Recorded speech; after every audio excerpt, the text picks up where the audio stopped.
அன்பே சிவம் மனமே குரு என்றுணர்த்திய குருவே போற்றி.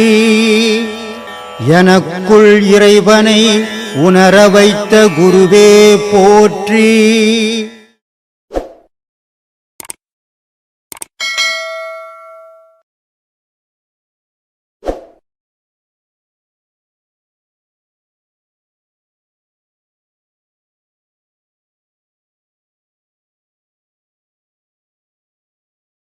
இந்த பில்லி, சூன்யம், ஜாதகம், ஜோசியம் இதெல்லாம் நீங்கள் நம்புறீங்களா? நான் செய்யறதும் இல்லை, நான் நம்புறதும் இல்லை.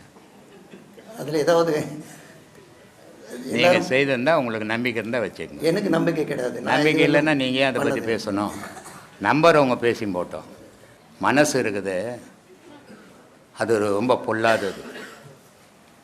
அதே மனசு இருக்குது, அது ரொம்ப தங்கமானது. எந்த கெட்ட விஷயத்தையும் உடனே எடுத்து வச்சுக்கும், எந்த நல்ல விஷயத்துக்கிட்டும் போக பயப்படும். கோவிலுக்கு போகிறோம், எதுக்காக போகிறோம்? சாமி இருக்குதுன்ற நம்பிக்கையோடு போகிறோம். அதனால் நம்மளுடைய பிரார்த்தனைகள் நிறைவேறுது. அது கடவுள் கொடுக்குறாரோ கொடுக்கலையோ, ஆனால் உன் மனத்தினுடைய பிரார்த்தனை அங்கே நிறைவேறுது.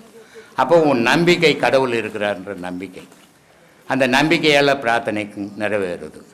அதே மாதிரி பில்லி, சூனியம், ஏவல், சாய்த்தான் இதெல்லாம் இருக்குதுன்னு நம்பிட்டீங்கன்னா உன்னை வந்து பிடிச்சிக்கும். இது எதுவும் கிடையாது, கடவுளை தவிர உலகத்தில் எதுவும் பெருசு கிடையாது. நம்பிக்கை அது மேலே இழந்துட்டு கடவுள் மேலே நம்பிக்கை வச்சுட்டின்னா இது எதுவுமே உன்னை தொடாது. உன்னை கண்டாவே ஒரு அடி தூரம் போய் நிற்கும். அதனால் இருக்குதுன்னு நீ நம்பினா உனக்கு உண்டு, இல்லைன்னு நினச்சின்னா அது இல்லை. அந்த பயன்றது கிடையாது. நான் சின்ன வயசுலேயே சுடுகாட்டில் போய் படுத்துட்டு இருக்கேன். ராத்திரி சுடுகாட்டில் எல்லாரும் படுத்துக்கலாம், நான் கூட படுத்துருக்கிறேன். அந்த ஒரு நாள் படுத்துருக்கிறேன், நான் பல நாள் படுத்துருக்கிறேன் சுடுகாட்டில். சுடுகாட்டில் என்ன ஆகுது? வெந்து போன போனம் தான் இருக்குது, நரி தான் இருக்குது, வேற என்ன ஆகுது? அங்கே பேயாகுது. இல்லையா? செத்து போனோம் பேயானான்னா ஊரில் மனுஷனே உலவ முடியாது, அவ்வளோ பேய் இருக்கும். ஏன்னா எத்தனையோ கோடி காலமாக செத்துன்னுக்குறான். எல்லாரும் பேயா வளர்த்தனா மனுஷன் வளர்த்த முடியுமா? இங்கே யோசிக்குவானா? நம்ம அதை யோசிக்கிறது இல்லை. எவன் சொல்கிற கற்பனையெல்லாம் துவாரி தலையில் வச்சுன்னு திரியுது. அதனால் மூடனா போகிறது. அப்புறம் வேற என்ன? உபதேசத்துக்கும் தீட்சைக்கும் என்ன வித்தியாசம்? தீட்சையும் உபதேசமும் ஒன்று தான், ரெண்டும் சொல்கிறது தான், சொல்லி கொடுக்கறது தான். இந்த புத்தர் தெரியும் இல்லையா? புத்தர் புத்தர் புத்தர் புத்தர் அவர் அவங்க அப்பா சின்ன வயசுலேயே ஜாதகம் பார்த்தாக்க அவர் சாமியார் ஆகிடுவார் அப்படின்னு சொல்லிட்டு சின்ன வயசுலேயே கல்யாணம் பண்ணி வச்சுட்டாரு. சரி. ஒரு குழந்தையும் பிறந்திருக்கு. சின்ன வயசில் குழந்தை பிறக்குமா? இல்லை, இப்போ மனைவி கல்யாணம் பண்ண பிறகு இல்லை சின்ன வயசுலேயே கல்யாணம் பண்ணிட்டாருன்றியா? சின்ன வயசில் குழந்தை பிறக்கும்? சின்ன வயசு இல்லை, கல்யாணம் பருவம் வந்த உடனே கல்யாணம் பண்ணாரு. அது குழந்தையும் இருக்கு. அந்த அம்மா பேர் யசோதரை. இருக்கட்டும். அவர் என்ன பண்றாரு? தியானத்துக்காக புத்தர் பேருனா காட்டுக்கு போயிடுறாரு. புத்தர் பேருனா கௌதம புத்தர். அவருடைய சித்தார்த்து ஆக்சுவலி உண்மையான பேரு. அவருடைய உண்மையான பேரு சித்தார்த்து. அவர் காட்டுக்கு போயிடுறாரு. போயிட்டு திரும்பி வந்த பிறகு அதான் அரசு குடும்பத்தில் பிறந்ததுனால தப்பா பேசி படிச்சுக்கிற பொழுது. இல்ல சாமி, இது இல்ல தப்பா படிச்சிருக்கிற இல்ல. அது திரும்பி வந்த பிறகு மனைவி கேட்குறாங்க, நீங்க சொல்லிட்டே போயிருக்கலாமே, நான் வேணான்னு சொல்லியிருப்பேன் அப்படின்னும் போது அவர் சொல்கிறார், என் மேலேயே நம்பிக்கை கிடையாது, அதனால நான் அவன் சொல்லாமல் போயிட்டேன். சரி, இது ஞானம் கிடைச்சது. அது இங்கேருந்து கிடைச்சிருக்கும் இல்லையான்னா இங்கேயும் கிடைச்சிருக்கும், அங்கே போன பிறகு தான் அது தெரிஞ்சுது அப்படின்றாரு. அதே மாதிரி நீங்கள் குடும்பத்தையும் ஏற்றுக்கிட்டு இந்த ஆன்மீகத்தில் இவ்வளோ தூரம் பயணம் பண்ணிக்கிட்டு வரீங்கன்னா உங்களுக்கு கடவுளாக கும்பிட்றதுக்கு தப்பு என்ன இருக்குங்க? கடவுள்னு என்ன சொல்லக்கூடாது, தப்பு அது இல்லை. அந்த தகுதி நான் இந்த ஞானி, சித்தர், யோகி அப்படின்லாம் என்ன சொல்லுவாங்க, நான் அதை ஏற்றுக்கிறதே கிடையாது. எனக்குன்னு அப்பா அம்மா வச்ச பேர் ஒன்று இருக்குது, நித்யானந்தம்னுட்டு. நாடு நந்தத்தை நாடு, நித்தியம் நந்தத்தை நாடுன்னு ஒரு பாட்டு இருக்குது. அந்த ஆனந்தத்தை தேடினுக்கிறேன், நானே என்னையே தேடினுக்கிறேன். நான் ஞானியும் இல்லை, மகானும் இல்லை, சித்தரும் இல்லை, மனுஷன். அனுபவத்தில் பேசினுக்கிறேன். நான் தேவையற்ற பேரெல்லாம் என் தலையில் வாரி போட்டுக்கிறதுக்கு நான் தயாராக இல்லை. கௌதம புத்தர் அவருக்கு ஜாதகம் பார்க்கும்போது அவர் துறவியாக போயிடுவார், வெளி உலகத்தில் விட்டா அப்படின்றதுனால கௌதம புத்தருக்கு அவர் அரசர், அரச வம்சத்தை சார்ந்தவர், சாதாரண குடிமகன் இல்லை. அந்த அரசர் என்ன பண்ணுறாரு, இவனை வெளியே விட்டால் தானே உலகத்தை பார்த்து அப்படி ஆகிடுவான்ட்டு ஆசிரியருங்களெல்லாம் அரசாங்கத்துக்கு வர வச்சு வீட்டுக்குள்ளே படிக்க வைக்கிறார் அவர். ஆனால் முதல்ல அவர் வந்திருந்தால் கூட உலகத்தை பார்த்துருப்பார். வீட்டுக்குள்ளே படிக்க வச்சதால் அவர் வெளி உலகமே தெரியாமல் வளர்ந்தார். வெளி உலகம் தெரிஞ்சு வெளியே வரும்போது அவரை பல்லக்கில் தூக்கின்னு போகிறாங்க. தூக்கின்னு போகும்போது ஒரு பொணத்தை 4 பேர் சேர்ந்து முன்னாடி தூக்கின்னு போயின்னுக்கிறான். அப்போ புத்தர் கேட்குறது, என்னடா ஒருத்தனை படுக்க வச்சு தூக்கின்னு போகிறாங்கன்ட்டு. இல்லை சாமி, அவன் செத்து போயிட்டான் அப்படின்னு. செத்து போயிட்டானா, சரி போ அப்படின்னு. இன்னொரு இடத்துக்கு போனால் ஒருத்தன் கையேந்தி பிச்சை எடுத்துன்னுக்கிறான். அவன் என்னடா பண்ணுறான், நம்ம கேட்டுன்னுக்கிறான். அவனுக்கு வயிற்றுக்கு வழி இல்லை, பிச்சை எடுக்கிறான். இப்படியே பார்த்து பார்த்து பார்த்து கட்சியில் இறக்கிட பல்ல கண்ணிட்டு இறக்கிட்டு போதி மரத்தடியில் போய் உட்கார்றாரு. போதி மரம்னா என்னது?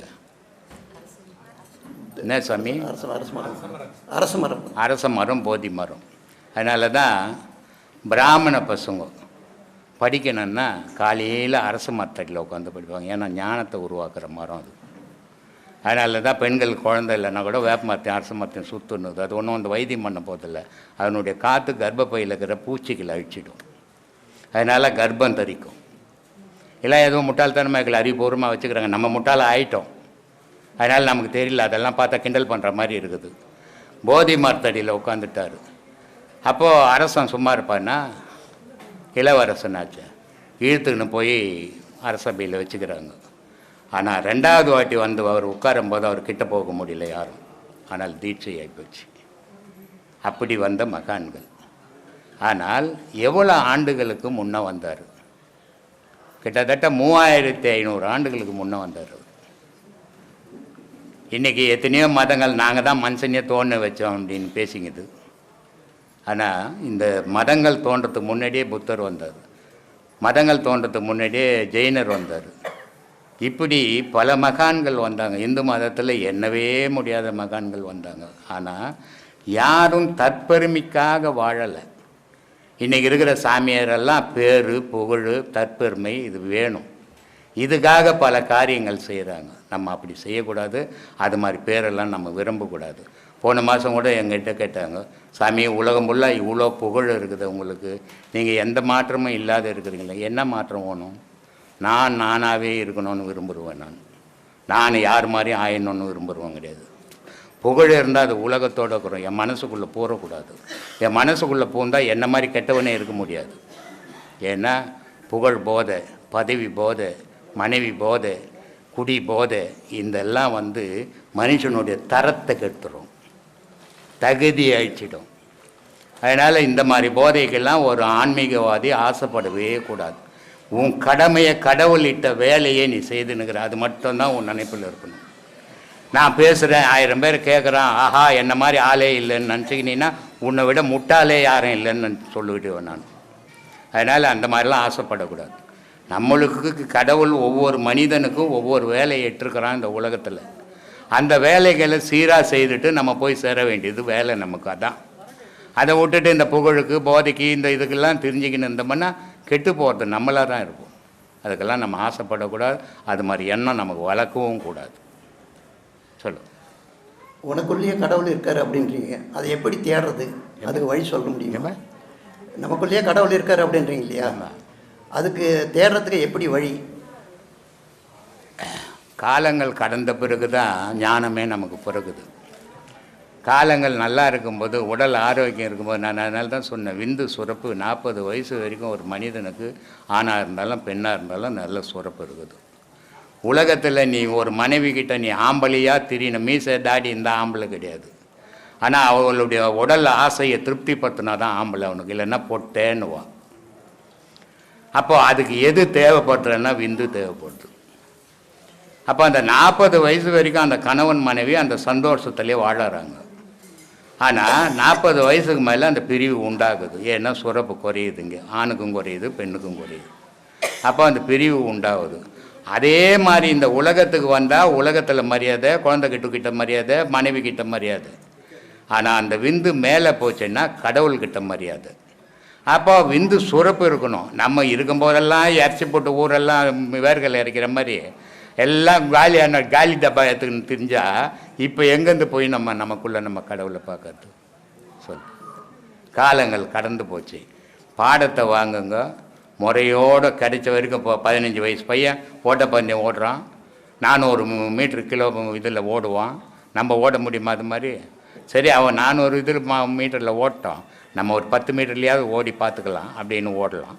ஓடின வரைக்கும் லாபம்னு ஓடுங்க. ரமணர் சொல்கிறாரு, ஒரு அண்டா தேய்ச்சின்னுக்கிறாரு. அவர்கிட்ட வந்து ஒருத்தர் கேட்குறாங்க, இவர் தான் ரமணர்னு வந்தவங்களுக்கு தெரியாது, ரமணர் எங்கங்க? நான் கூட அவரை தாங்க தேடிங்கிறேன்றாரு. அண்டா தேய்ச்சிக்கின்னு அவரை தான் நான் தேடிங்கிறேன்னு அவரே சொல்கிறாரு. அப்போ காரணம் என்ன? அவ்வளோ பெரிய மகானே சொல்கிறாரு. ஆனால் இங்கே நம்ம ஆளுங்க சொல்கிறான், நான் கடவுளை பார்த்துங்க, தரிசனம் பண்ணுங்க, வந்தாருங்க, போனாருங்க, எங்கள் ஊர் தாங்க சுத்தனாருங்கன்னு இன்னுக்கிறான். அது எப்படி எனக்கு தெரியல. அவ்வளோ பெரிய மகான் அந்த மாதிரி சொல்கிறாரு. அதே நேரத்தில் ஒரு அந்த ஆசிரமம் இருவாட்சி குகைக்கு செவுறு கட்டிங்கிறாங்க, சேறு வாரி குத்துங்கிறாரு பாண்டில். ஒரு குரூப் ஒரு 10 பேர் அவரை பார்க்கணுன்னு போகிறாங்க. ரமணர் எங்கெங்கன்றாரு. அவர் எங்கே போய்க்கிறார் தெரியலங்கன்னு இவரே சொல்லிவிட்டார்.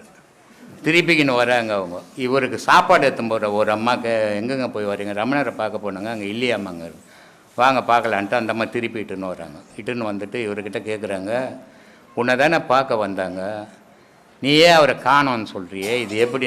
நான் தான் ரமணர் நான் மோளம் அடிக்கணுமா அப்படின்றாரு. ஏன்னா நல்ல மகான்கள் எந்த புகழுக்கும் ஆசைப்பட மாட்டான். இந்த அரட்டிக்கிட்டுங்க தான் எல்லா புகழுக்கும் ஆசைப்படும். ஆன்மீகம் தெரியாதானா? ஆன்மீகம் தெரிஞ்சது. கடவுளை எவன் ஒருத்தன் உணர்ந்தானோ, கடவுளை எவன் ஒருத்தன் பார்த்தானோ வெளியே பேசவே மாட்டான், சொல்லவே மாட்டான். இந்த பார்க்காதவன் பிரமையில் திரியிடுவேன், பில்லி இருக்குது, சூனியங்குது, ஏவல் இருக்குது, குடிசை தாங்குதுன்னு சொல்லின்னு இல்லை. இப்போ நம்ம அந்த மாதிரி பிரமையில் திரியிடுவேன். நான் கடவுளை பார்த்தேங்க, கடவுள் என் கூடவே இருந்தாருங்க, நான் தரிசனம் கொடுத்தேங்க, இந்த கதையெல்லாம் சொல்லுவான். நம்ம காதில் மூடிக்கின்னு கேட்டுக்கணும், பேசவே கூடாது. அதனால் உங்களை தேடுங்க. திருவாசகத்தில் சொல்கிறாரு, நான்முகன் முதல்வா வானவர் தொழுதல ஈரடியாலே மூவுலக அளந்தவா, 4 திசை மூவரும் முனிவரும் ஐம்புலன் மலர போற்றிசை கதிர்முடி திருநெடுமாலன்று அடிமுடி அறியும் ஆதரவு அதனில் கடுமுரல் ஏல ஆகிமும் கலந்து 7 தலம் முருக இடது பின் எய்து. சாமி இதில் நான் 7 தலம் முருக இடந்து பின் ஈர்க்கிடை போகா இளமுலை மாதர்தம் கூர்த்த நயன கொல்லையில் பிழைத்து. அதானப்பா திருவாசகம். ஈரடி மேலே மூவுல கலந்தவா. ஆமாம், என்ன சாமி ஈரடியால் மூவுல கலந்துன்னா 2 அடி. இப்போ மன்னன் ஏதோ குள்ளமாக ஒரு மன்னன், உங்களுக்கு எல்லாருக்கும் தெரியும், அவர் தலை மேலே கால் வச்சாங்க. மன்னன் பேர் எல்லாருக்கும் தெரிஞ்சிருக்கான். யாருன்னா இந்த மன்னன் வாமனன். இந்த வாமன அவதாரம் எடுத்து மன்னன் தலையில் கால் வச்சு குள்ளமாக வருவார். இவர் ஒரு 3 அடி மண்ணு கொடுன்னுவார். இவர் பெரிய மீசையை முறுக்கி விட்டீங்கன்னு உலகமே எந்துன்னு உட்காந்து இருக்கிறான் மன்னன். 2 அடி மண்ணு கொடுப்பான்னு அவனா சொல்லுவான். அதுவும் இம்மத்தோண்டு ஒரு ஆள் வந்து கேட்டான், என்னை அசிங்கப்படுத்திக்கிட்டு இருக்கிறான், இவ்வளோண்டு இவன் 2 அடி மண்ணு எவ்வளோ தூக்கின்னு கூட போக முடியாது இவனால், எவ்வளோ உண்மை எத்தும்ப அப்படின்ட்டான். அவ்வளோ திமிர்லாம் 2 அடி தானே எடுத்துன்னு போ அப்படின்ன உடனே அவர் சல்லுன்னு நீண்டு ஒரு தசாவதாரத்தில் ஒரு தலையை மண், ஒரு காலை மண்ணில், இன்னொரு கால் தலையில் வச்சு, இன்னொரு கால் எங்கடா வைக்கிறதுன்னா என் தலை தான்ட்டான். ஆகாயம் பூலோகம் 2 வச்சுட்டு இன்னொரு அடி 3 அடி மண் கேட்டார். இன்னொரு அடி எங்கன்னா தலையை காமிச்சிட்டான், வச்சுக்கோ வேறு வழி இல்லைன்ட்டான். ஏன்னா வாய் தான், வாய் விட்டுறது தான் இதெல்லாம். யார் இருக்கிறது என்ன கேட்குற? 2 அடி மண் என்ன, அவர் எத்தனை போய் கோட்டையை கட்ட போகிறாரு, கேட்குறது என்ன 2 அடி மண்ணுன்னு கேட்குறாரு. இவருக்கு எதுக்கு அந்த 2 அடி மண்? இதெல்லாம் யோசிக்கலாம். திமுரு மீசையை முறுக்கிறது, அந்த திமுறில் உலகமே 2 அடி தானே எத்தனை பேர் அந்த வார்த்தையை விட்டதுனால அவர் வச்சார். அடுத்த அடி எங்கே போனா தலையை காமிக்க வேண்டிய சூழ்நிலை ஆயிடுச்சு. இதுக்கு என்னன்னா இந்த ஆணவம் இருக்கக்கூடாதுன்றதுக்கு ஒன்று. 2வது விஷயம், எங்கிட்ட எல்லாரும் நீ எது கேட்டாலும் கொடுத்துருவேன், எது கொடுத்தாலும் எனக்கு குறையாதுன்ற திமிர் இருக்கக்கூடாது. அப்படி ஒரு இது கர்ணனுக்கு வந்தது. கர்ணனுக்கு கேட்டால் இல்லைன்றதுக்கு எனக்கு வாய்ப்பே இல்லை, நீ எது கேட்டால் கொடுத்துருவேன்னு இருந்தார் கர்ணன். அவருக்கே ஒரு சில பிரச்சனை, சாப்பாட்டுக்கு வழி இல்லை, மேலே பசி. கர்ணனுக்கு கொடுத்தவன் தான் அள்ளி அள்ளி அள்ளி கொடுத்தா, எதுவும் இல்லைன்ற வார்த்தையே வாயில் வராது, அப்படி கொடுத்தவன் தான் கர்ணன். கடைசியாக அவனுக்கு சாப்பாட்டுக்கு மேலே பசி அவனை. அங்கே போயிட்டா பசிக்காது யாருக்குமே, ஆனால் கர்ணனுக்கு பசிக்குது.